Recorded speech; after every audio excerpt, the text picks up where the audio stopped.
नमस्कार दोस्तों, एक बार पुनः स्वागत है मेरे YouTube channel nice English class में। जैसा कि दोस्तों मैंने आपसे वादा किया था कि ग्रामर ट्रांसलेशन मेथड के ऊपर मैं एक प्रैक्टिस का वीडियो लेके आऊँगा, तो आज अपन ये वीडियो करते हैं। और ये सारे के सारे क्वेश्चन अपने जो RPSC और अन्य अदर एग्ज़ाम्स हैं उनमें आए हुए हैं, तो उनको अपन करेंगे, जिससे अपन की कॉन्सेप्ट और ज़्यादा क्लियर हो जाएगी और आपका नॉलेज है वो परमानेंट हो जाएगा। और जैसे आप एग्ज़ाम में जाएंगे आपको तुरंत इस दिमाग में क्लिक करेगा और आपका एक भी क्वेश्चन गलत नहीं होगा। तो चलते हैं अपन क्वेश्चनों की तरफ। देखिए, सबसे पहले देखिए आप आज का क्वेश्चन देखिए।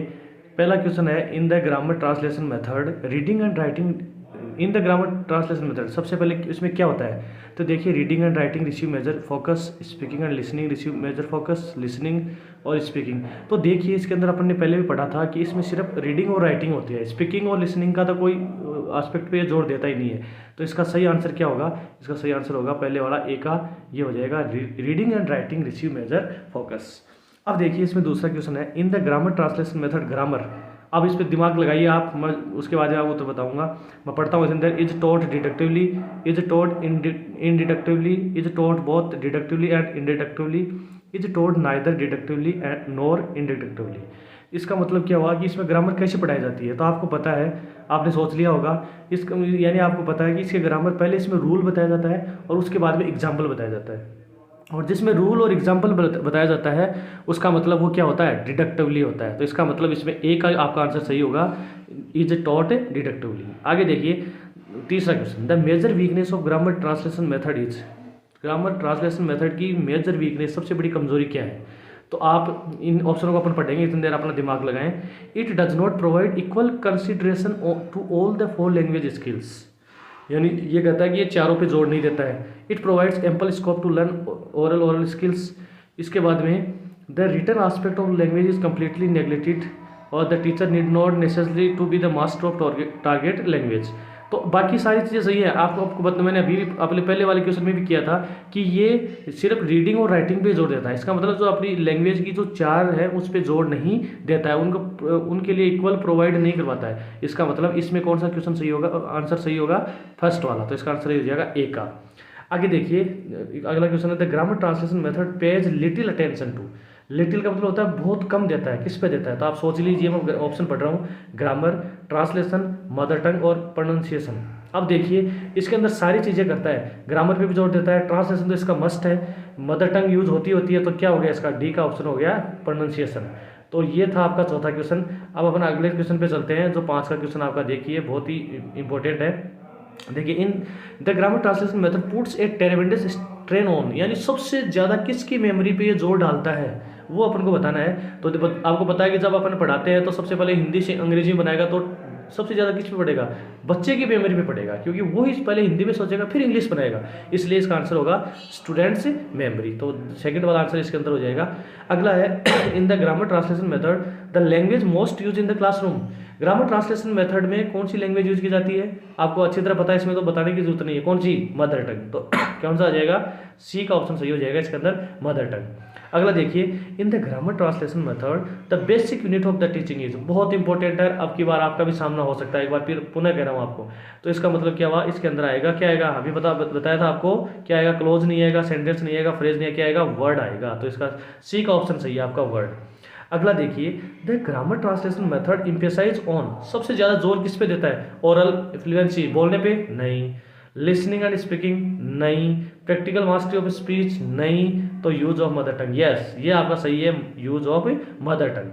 अब अगला क्वेश्चन देखिए, 9 का जो क्वेश्चन है वो देखिए बहुत इंपॉर्टेंट है, ये RPSC में आया हुआ है आपके सेकंड ग्रेड एग्जाम में। क्या है, text book occupies an important place in. कौन से मेथड के अंदर टेक्स्ट बुक सबसे ज्यादा इंपॉर्टेंट रोल अदा करता है, वो आपको पता है, कौन सा है, वो है ग्रामर ट्रांसलेशन मेथड। अब अगला देखिए, in the translation come grammar method much stress is laid on, सबसे ज्यादा जोर किस पे दिया जाता है, तो देखिए स्ट्रक्चर पर, इंडक्टिव मेथड पर, ट्रांसलेटिंग इंग्लिश इनटू हिंदी और नन ऑफ द अबव। तो कौन से में देता है, सबसे पहले अपन इंग्लिश का किससे अनुवाद करते हैं, हिंदी में, तो इसका ऑप्शन कौन सा हो जाएगा, सी वाला ऑप्शन हो जाएगा। आगे देखिए 11 का, the rule from known to unknown is used in. ज्ञात से अज्ञात की ओर, यानी पहले रूल बताते हैं और फिर उसका एग्जाम्पल लेके आते हैं, तो ये कौन से में होता है, ट्रांसलेशन कम ग्रामर मेथड में। अगला देखिए 12 का क्वेश्चन देखिए आप, 12 में, rules of grammar are taught separately. तो यही एक ऐसा मेथड है जिसके अंदर रूल अलग से पढ़ाए जाते हैं ग्रामर के, बाकी सब में उसी में ही शामिल होती है। तो कौन सा होगा? Grammar translation method. अगला क्वेश्चन है, which one of the following method gives the students grammatical rules and paradigms, यानी सबसे ज्यादा ग्रामेटिकल रूल्स पे जोर कौन सा देता है? तो वही है अपना grammar translation method.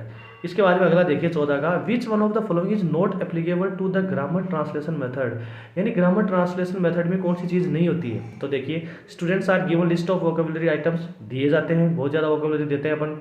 Students are encourage to memorise the given rules of target language, उनको बार बार अपन रूल रटाते हैं। वर्ड टू वर्ड ट्रांसलेशन करवाते हैं। स्पोकन इंग्लिश इज एम्फेसाइज्ड, क्या स्पोकन इंग्लिश करवाते हैं? नहीं। तो क्या हो जाएगा? इसका डी का ऑप्शन हो जाएगा। ये चीज़ इसमें नहीं होती है, बाकी सारी चीज़ें होती है।